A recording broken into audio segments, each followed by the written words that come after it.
Yo, what's going on, you guys? It's your boy Bill Mahari here, representing Mahari Nation Sports Podcast.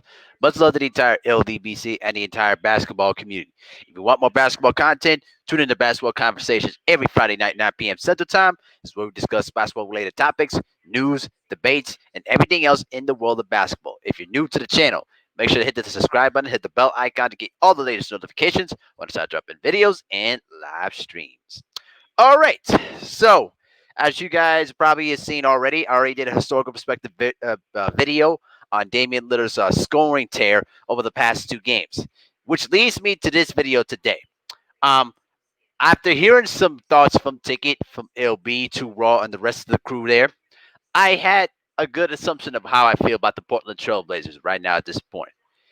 I'm telling you guys right now, the mainstream media is not going to admit to this, but for people that have studied the game and for people that know the game from the inside out, I'm telling you, the Portland Trail Blazers are a serious threat in the Western Conference right now.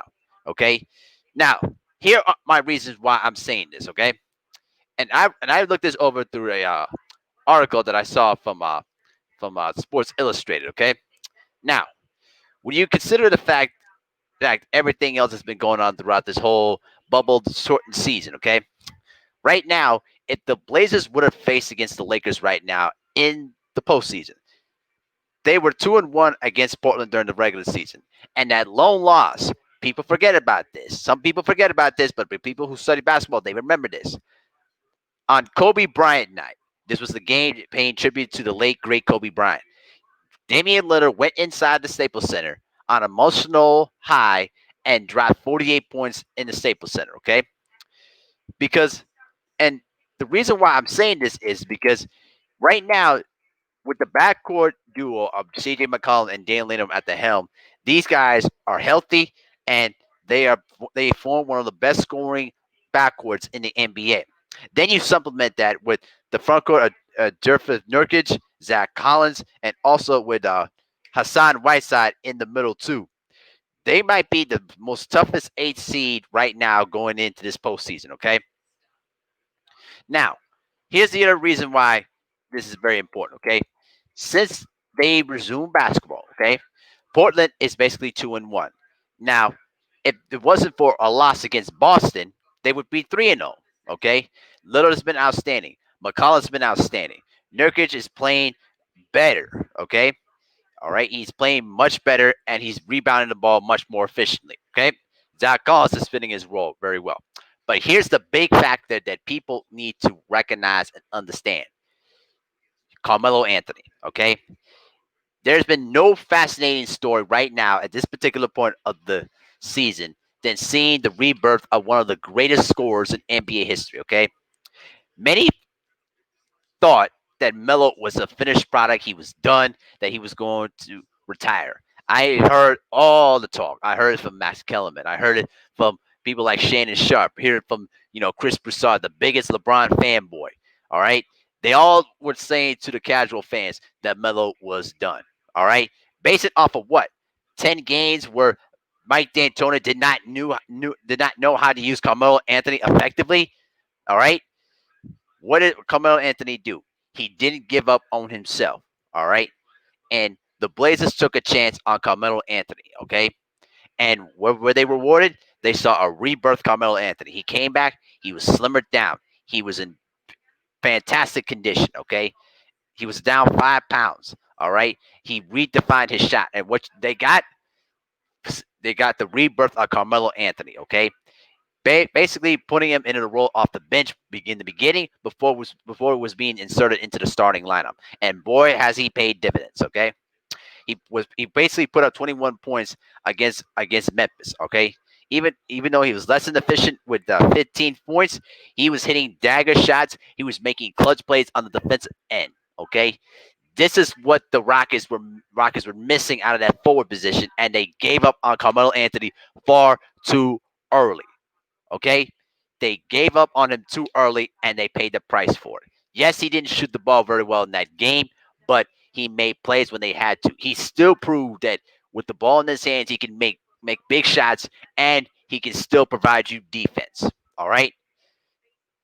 You know what I'm saying? This is really, really was rewarding to see. Okay? And What Damian Lillard said it best. He pretty much said, and quote, I find it really funny and disrespectful how people speak on him. He's a Hall of Famer. And he is absolutely 100% correct. Regardless of what people think of Carmelo Anthony, you can say whatever you want. But he is one of the greatest scorers and one of the great players in NBA history, all right? When you consider winning a national championship as a freshman, okay? Leading the Denver Nuggets to the Western Conference Finals, okay? The gold medals along with it, the score, this basically this first team all selections, okay, and also the gold medals as a member of the USA team. All right, basically leading the USA team and two of those gold medals on his back. All right, this guy is a true definition of a lethal scorer. All right, still one of the game's best. All right, and it's very clear how much the Blazers' top players clearly respect Carmelo Anthony. All right, they know that with him on the floor, it adds another dimension to their game. And but I will tell you this. I will tell you this. There is one big thing that the Lakers have to consider. This, okay? As fantastic as Melo been in those shortened games, okay? We have yet to see a huge breakout performance where he dropped 30 piece on the Lakers' head. I'm telling you right now, Melo is due for a breakout performance. And if you're a Lakers fan, you better hope it doesn't come at the Lakers' expense. All right? Great players still have few great performances left in their tank. All right? It goes for everybody. It goes for LeBron and it goes for Carmelo Anthony. All right? It's pretty much put it down like this, okay? Melo, Melo right now is a huge X factor for them. When you consider what he can prevent you offensively and what he can provide you defensively, Portland has got something good going on here, guys. I'm telling you. All right. Now, here's the other thing that we have to consider here. Okay, they have to continue to take care of business. They cannot worry about the Lakers in the foreseeable future. Okay, if they win against the Brooklyn Nets tonight, all right, they will secure the eighth and final playoff spot in the Western Conference. And if should they lose, it would have to take a monumental collapse for them to give up the eighth spot. Okay, because considering a loss by the Spurs and a loss by the Pelicans, all right, right now they are basically basically locked up the eighth and final playoff spot. And both of those three teams, both New Orleans, Phoenix, and San Antonio, will have to play in the play-in tournament to keep themselves in the postseason. All right. Now, if the Blazers and the Lakers meet each other in the playoffs, all right, this is going to be a contrasting matchup. All right, Portland's front line is going to be the key. We know what Damian Lillard and CJ McCollum can do, but you're going to need good performances from Carmelo Anthony. You need Jerkic to dominate the backboards.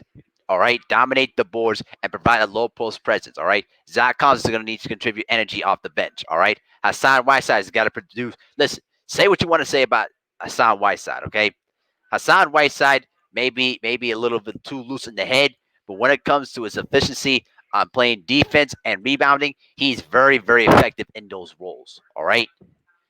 Plus, you're going to get some of the bench back. Okay. Now, look, I'd still predict that the Lakers will win this series in 6 games because I think that when you have two of the best players in the game with LeBron James and Anthony Davis on your side, you're going to have a great chance to win. Okay. But what I've seen from the Lakers is, and this is the same problem I have with the Clippers, is inconsistency. They don't play up to their level every single night. They play up to their top competition, but when it comes to subpar teams, all right, they sometimes put their foot off the gas pedal and the let the subpar teams stay in the game or possibly beat them. All right. If they do that against the Portland Trailblazers, I'm telling you, if they lose in the first round, all right, forget all the eighth seeded upsets that happened in the playoff history, okay?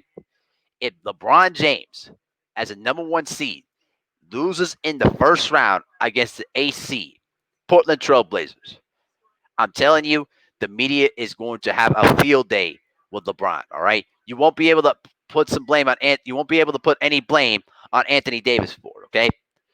If LeBron and his Lakers do not show up, if they don't play up to their capability, they're going to get beat. They're going to get beat.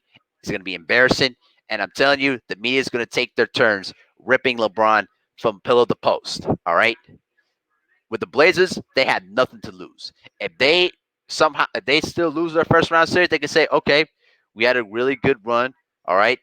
And we can't wait for the future. All right. But if they win, if they find a way to pull this off, it is going to create a lot of compelling things in that shortened playoff format. All right, you guys, LA better take them seriously. That's all I'm going to say right now. LA better take them seriously, and if they don't, they're going to get beat. That's how I kind of see this at this particular point. But tell me what you guys think in the comments section.